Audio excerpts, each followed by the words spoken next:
Hello, ഇന്നത്തെ video ഞാൻ നാട്ടിൽ പോവാണ്. ഞാനും മക്കളും നാട്ടിൽ പോവാണ്. ഇവിടെ യു.എയിൽ ഇപ്പം വെക്കേഷൻ ടൈമാണ്. അപ്പം ഞാനും മക്കൾ മാത്രമേ പോകുന്നുള്ളൂ. ഹസ്ബൻഡ് വരുന്നില്ല. അപ്പോൾ കുറച്ച് ഫുഡ് എപ്പോഴും നമ്മൾ ഉണ്ടാക്കുന്ന ഫുഡ് തന്നെയാണ്. പക്ഷേ കുറച്ച് ക്വാണ്ടിറ്റി അധികം ഉണ്ടാക്കി വെക്കുകയാണ്. എന്നാൽ 2-3 ദിവസം ഹസ്ബൻഡിന് എടുക്കാമല്ലോ ഫുഡൊക്കെ. അപ്പോൾ ഇത് ഹസ്ബൻഡിന് ഇഷ്ടപ്പെട്ട കുമ്പളങ്ങ പച്ചടി ഉണ്ടാക്കുന്നുണ്ട്.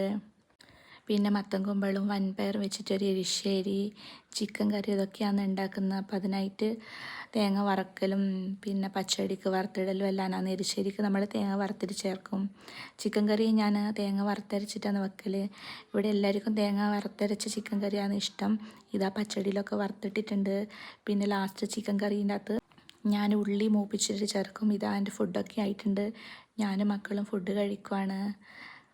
മക്കളൊക്കെ ഭയങ്കര എക്സൈറ്റഡ് ആണ് നാട്ടിൽ പോകാൻ വേണ്ടിയിട്ട്. ഞാനും ഭയങ്കര സന്തോഷത്തിലാണ്.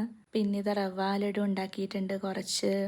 അത് മക്കൾക്കും ഹസ്ബൻഡിനൊക്കെ ഇഷ്ടമാണ്. ഫ്ലൈറ്റിലും കുറച്ച് കൊണ്ടുപോകാമെന്ന് വിചാരിച്ചു. പിന്നെ രാത്രിക്ക് പുട്ടാന്ന് ഉണ്ടാക്കിയിട്ടുള്ള ഇതാ പാക്കെല്ലാം ചെയ്ത് നമ്മളിതാ എയർപോർട്ടിലെത്തി. ഫ്ലൈറ്റൊക്കെ കയറാൻ വേണ്ടി പോകുന്ന ഇൻഡിഗോ ഫ്ലൈറ്റിലാണ് പോകുന്നത്. കുട്ടികൾക്ക് ഭയങ്കര ഹാപ്പി ആയിട്ടുണ്ട്. ഇതാ ബുൾഡാക്ക് മേടിച്ചിട്ടുണ്ട് ഫ്ലൈറ്റിൽ നിന്ന്. എന്നിട്ട് ഇത് കഴിക്കുമെന്ന് മക്കൾ